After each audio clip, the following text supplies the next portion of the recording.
Welcome to a new lesson of Adobe Lightroom. This is the first lesson of Adobe Lightroom where we are going to know all about Lightroom and also some of the basic features that you're going to learn in Lightroom. Thus, that means knowing about the interface and knowing all about Adobe Lightroom. So first off, when you start using Adobe Lightroom, you will see when you open it up, it will pop up or open an interface like this. And this is all of, all the tools and all of them are going to appear over here. But if you want a different type of interface where you want to work on, click on View or Windows, and from there, select the type of interface you want to use. Then you will be able to get through. You can see grid style option, then loop option, loop overlay, and all of those. But before that, let's go through each and every lesson, and then later on we will also show you about the tabs. So you might also think that the tabs look a bit like old school and old-fashioned, but it allows you to go through each and every of the tools which you essentially need, so you don't have to worry about it. Okay, so let's start by knowing what Adobe Lightroom is. Adobe Lightroom, officially known as Adobe Photoshop Lightroom, is a piece of image organization and image manipulating software developed by Adobe Inc. As part of the Creative Cloud subscription family, it is supported on Windows, Mac OS, iOS, Android, and tvOS, such as Apple TV. Now, we will know what Adobe Lightroom is used for.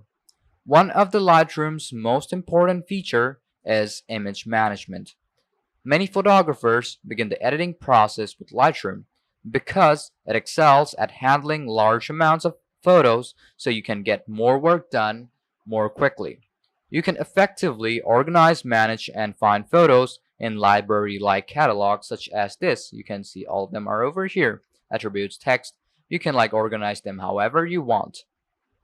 So, now you might think that what is the difference between Photoshop and Lightroom? And most of the people will say Photoshop is better. Okay, so we are also going to give you a brief about it. Unlike Photoshop, which caters to a variety of creative discipline, Lightroom is specifically built to effectively handle a professional photographer's workflow from photo management to finishing touches. You can choose between Lightroom and Adobe Photoshop Lightroom according to your desire. Now you might think that which is better, Lightroom or Photoshop? The main difference between Lightroom and Photoshop in comparison is that Lightroom is faster and better suited for a photographer's workflow when compared to Photoshop, which is superior for finer and quicker image editing than Lightroom. Okay, so why are you going to use Photoshop Lightroom? The advantages of using Lightroom is that the develop module where you edit your images is organized in a linear way, so you can simply work your way down to the different adjustments, tweaking your photos to get the look you want. Photoshop doesn't have a specific linear process since it can be used for all different kind of works. So is Lightroom good for photos? Obviously. Adobe Lightroom is the best photography workflow tool for serious enthusiasts. It's slick and nimble and comes with nearly all the same photo editing tools found in software for professionals. So now we know that Adobe Lightroom or Adobe Photoshop Lightroom is easy to use. It works just like your phone editing apps, so it shouldn't be challenging to master. Thus, it means it is flexible. So let's start by knowing all the interface in Adobe Photoshop Lightroom. Let's start off by knowing all of the different sections in Adobe Lightroom. So in this lesson, I'm only going to show you about the interface. So you can see that there are a couple of these interfaces, tabs, ribbons, and all of those. And you can get through each and every one of them without getting into hassle. Because just as I told you, Adobe Lightroom is very easy to handle and beginner friendly. So let's start off with the navigator. If you have photos over here, you will see the photos will appear over here and also over here. Okay? And then you can go through each and every of the photos you might want to use. Well, another thing that keeps questioning, okay, is that can you edit videos in Photoshop? Well, You cannot edit it like a professional video editing software such as Adobe Premiere Pro, but you will be able to trim it and cut it and adjust it according to your need and do all the stuffs in Adobe Lightroom only.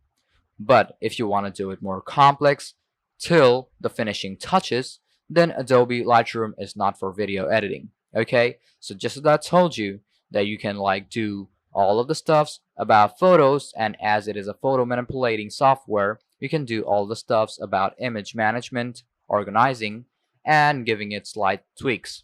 Okay, so let's start off with the navigator. As we're done with it, now let's go to catalog. In catalog, you will see a couple of these options will appear up.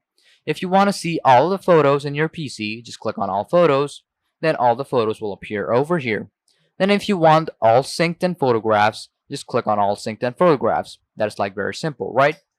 Then we have is quick collection. If you have like a different type of collection of photos, let's say you have a ton of fruit photos and then you have a ton of vegetable photos, then you can like keep them in a collection and then select according to your need.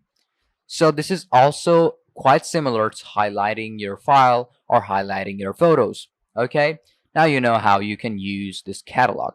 Then we have is previously import. Well, if you previously used Adobe Lightroom and imported a couple of photos from your PC or online, then all the previously imported photos in Adobe Lightroom will appear over here. Now you know all about the catalog.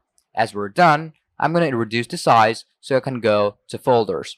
In folders, click on filter folders, and when you can do it, like let's say you have a folder of photos, but you want to filter all of the photos or filter the file.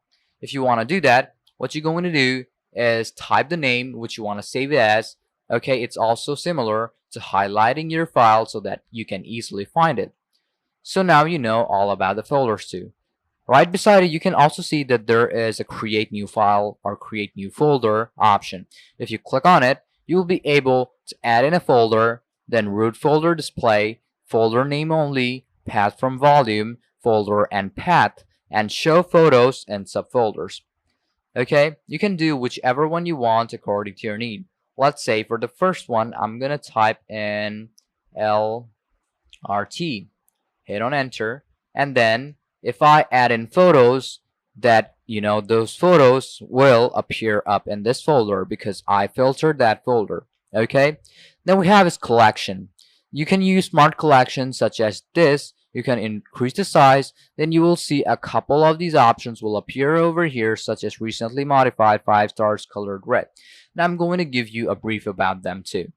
Filtered connection is, or filtered collection is a type of attribute or a type of filtering method Adobe Photoshop Lightroom is going to use. Let's say you are going to rate a photo to be 5 star, 4 star, 1 star. Okay, it's going to be 1 to 5 stars. Okay, then you can find out those according to your need. Well, I'm going to show you all about the examples later on in this lesson or later on in this course. But for the first lesson, I'm only going to give you all about the interface of how it actually works. And as this is a beginner friendly or a total beginner essential Adobe Lightroom Classic course, then I'm obviously going to show you all about the interfaces and how you will work on it. Okay, then we have a smart collection. Colored red, 5 star, past month, recently modified, video file without keywords. So first one we have is colored red. There are a couple of colors you can also put. So let's say you filtered a photo to be red, okay? Not like filtering or changing the effect to be red, but filtering the photo to be red to categorize that data or categorize that photo, okay?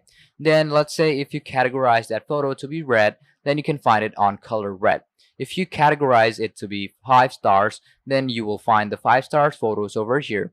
Then the past month or the imported photos or the imported filtered photos from the past month will appear over here. Recently modified photos will appear over here. Video files will appear over here. And the photos or videos without keywords are going to appear over here. Then we have, as we're done with collection, it's going to be publishing service. So if you want to publish your work or your project or photo or video anywhere you want, let's say you want to publish your service and hard disk. Okay, most of the people do that, but there are a couple of people who want to like publish it on Adobe Stock, Flickr, and if they want more, they click on Find More Service Online, and then they do this, that this interface will open up in your web browser, and you will see a couple of methods of how you can publish your work. As you can see right now, you have beauty, retouching, splendid, iconic, and all of those. You can go through each and every one of them on how you'll be able to publish them. Well, as you can see, an example that they also have published their work and people are actually buying it from their websites. Okay, so that is like very simple. If you want to publish it and also want to sell it at the same time, then you can use more publish option, and then you'll be able to publish them according to your desire or according to your need. So now on the left side, we are done with all of these catalogs. There is also a plus sign and also a minus sign. Okay, you can delete your collection and then add in your collection according to your need. Then we also have the same information or same tool of import and export. If you want to import your photos from wherever you want, click on import photos, and if you want to export it, then click on export photos.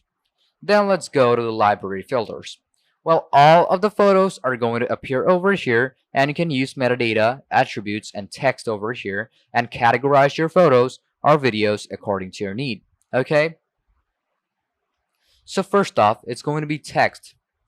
So if you have text in your PC or text in your folders or text in your, pictures or videos, then you can use this text option. Then you will find all the photos or videos with text attributes given to it. Then we have its actual attributes. Here is what the filter is all about. Okay, you can like set up any category or set up any attributes to your picture or your video, and that will be directly applied to your picture or your video. That is like very simple, right? We have flags, edits, and ratings. Just as I told you about rating it to be 1 to 5, then you can select the photo, whichever one you want, and then select the stars, and then you can rate them. And then we also talked about the coloring red. We told you that we have different colors. Then you can see that there's red, yellow, then we have white, black, gray, blue, and then more sky blue, green, yellow. After you're done with, filtering your data, then you can find it on collection or maybe your folders. Wherever you want, you just name it and then you will be able to find it. That is like very simple, right?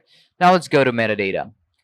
All about the photo, like let's say the details such as which camera is it used, the aperture of the photo, then the radius, then about the wavelength, then all the dates, labels, lens used. All of the information is going to appear over here on metadata.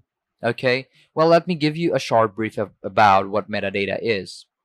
So metadata is a set of data that provides information about other data. Metadata contextualizes other data, providing information such as when and how it was gathered, okay, which makes the data easier to find, understand, use, and manage.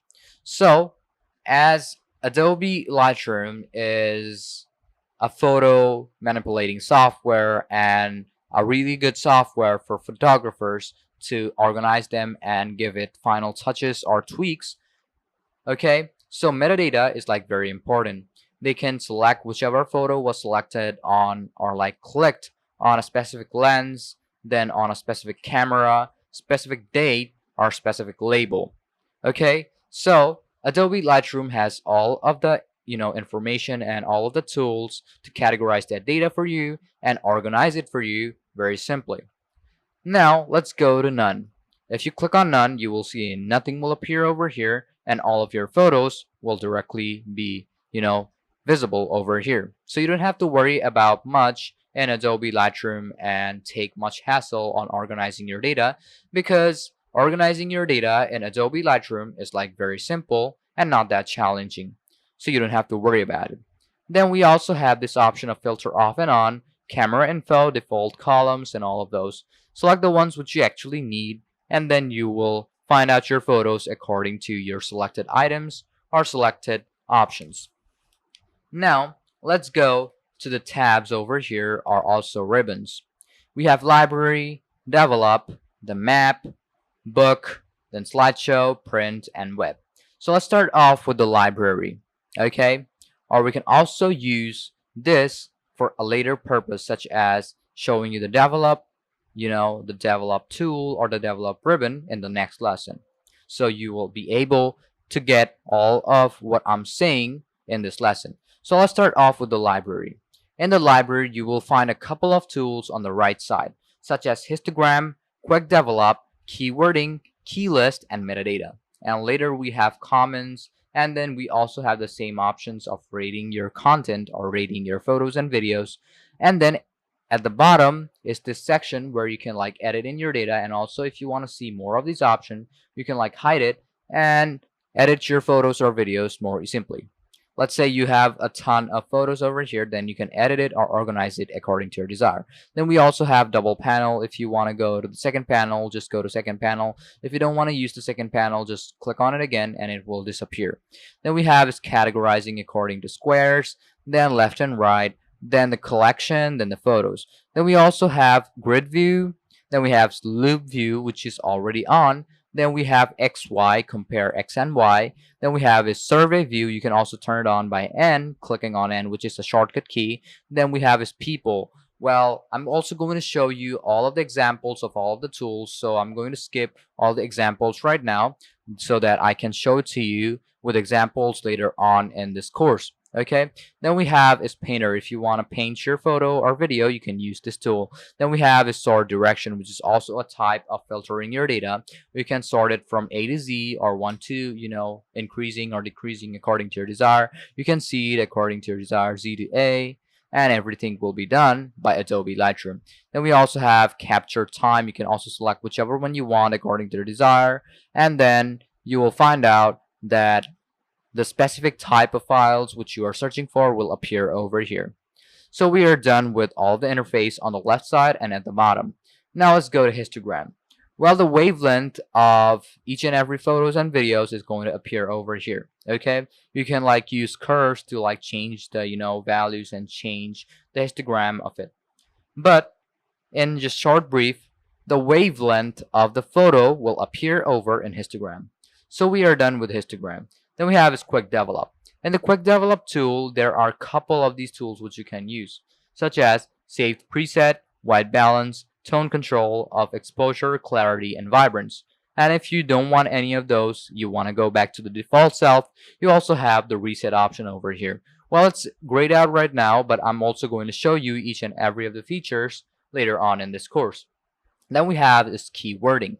In the keywording tool, there is a way of how you can keyword your list of data or your data which you have, such as your photo and your videos. If you want to add in keywords, just click on this option and this option will appear up. Then you can keyword any of the file you want to use. Then we also have keyword suggestion and keyword set. You can use whichever keyword you want to use and that will appear over here. And if you want like online suggestions which you want to use or which you used previously, then it's going to appear over here. So we are done with keywording too. Then we have is keyword listing. If you want to filter your keywords into a list, then you have this option of keyword list. Now we have is metadata. You can like select on the metadata whichever one you want about all about the photo or video and then select it according to your desire. Okay, so we are done with this too. And lastly, we have comment. Let's say you want to add in something according to your perspective, so a comment is needed. So you can use this option of comments so that when you pass it to the other person or the person who is going to view it gets the comment and gets the message. So you can add in comments to in a specific photo or a video. So we are done with the library tab and about a small brief about Adobe Lightroom. Okay, so we are done with this lesson, and in the next lesson I'm going to show you about the develop tab in Adobe Lightroom. So hope you understood everything in this lesson, and thank you for watching this video.